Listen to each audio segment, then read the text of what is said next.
তার মা অসুস্থ ছিল ঘরে। এজন্য সে বাধ্য হয়ে ২-৩ দিনে অনাহারও ছিল। দেখা যায় এখন বাধ্য হয়ে সে রিক্সা নিয়ে বের হয়েছিল। তারপর সে শহীদ হলো।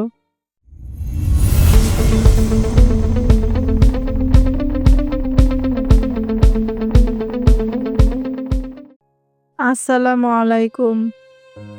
গত জুলাই ২০ তারিখে আমার ভাই আরিফ হোসেন ও রিক্সা চালক ছিল। তো গাড়ি নিয়ে বের হয়েছিল। তো যাত্রাবাড়ি ওখান থেকে গুলিবিদ্ধ হয়েছে শহীদ হয়। কারণ তার বউ প্রেগনেন্ট ছিল, তার টাকার খুবই প্রয়োজন ছিল। তার বউ আল্ট্রাসাউন্ড করার জন্য ডাক্তারে বলছিল যে তার টাকার প্রয়োজন আছে। তার মা অসুস্থ ছিল ঘরে। এজন্য সে বাধ্য হয়ে ২-৩ দিনে অনাহারও ছিল।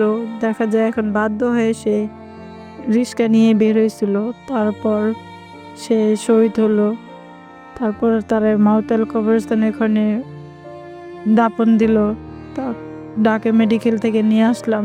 ২১ তারিখে তার দাফন হয়েছে। তো তার ফ্যামিলি নিয়া, তার মা, তার বাচ্চা হয়েছে, একটা ছেলে হয়েছে, তার বউ প্রেগনেন্ট ছিল। তারপরে ২৮ দিন পরে তার ছেলে হয়।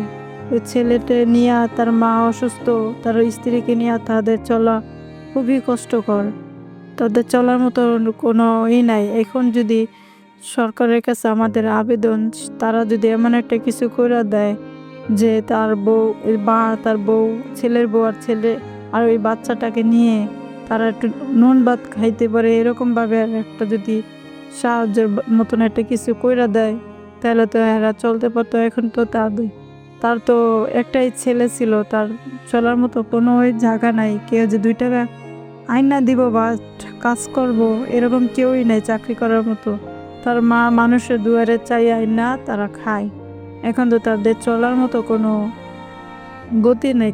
এখন যদি সরকারে কইরা তাদের মুখে একটু তাকায়, তাইলে এরা চলতে পারে, দুমুঠ খাইতে পারবো। কারণ এই বাচ্চাটাকে নিয়ে তারা চলতে খুবই কষ্ট। তারা এখন আমাদের এখানে যে নিয়ে আসছে, এখানে তারা নাকি সাহায্য দিলে আলহামদুলিল্লাহ। তাহলে এটা দিয়ে বাচ্চাটার নামে কিছু রাখবে, তারা চলাফেরা করবে। আর নাহলে তো তাদের চলার মতন কোনো জায়গা নাই। আর অন্য কোনো জায়গা থেকে এই পর্যন্ত তারা তেমন একটা সাহায্য পায় নাই। এখন যদি তারা দেয় তাহলে তো আলহামদুলিল্লাহ, তারা একটু চলতে পারবো, বাচ্চাটাকে নিয়ে একটু ভালোভাবে খাইতে পারবো। তার মা অসুস্থ। এই ও আন্দোলনে অনেক মানুষ হয়তো মারা গেছে, ওরা তো নির্দোষ ছিল, তারপর ওদের মারা গেছে।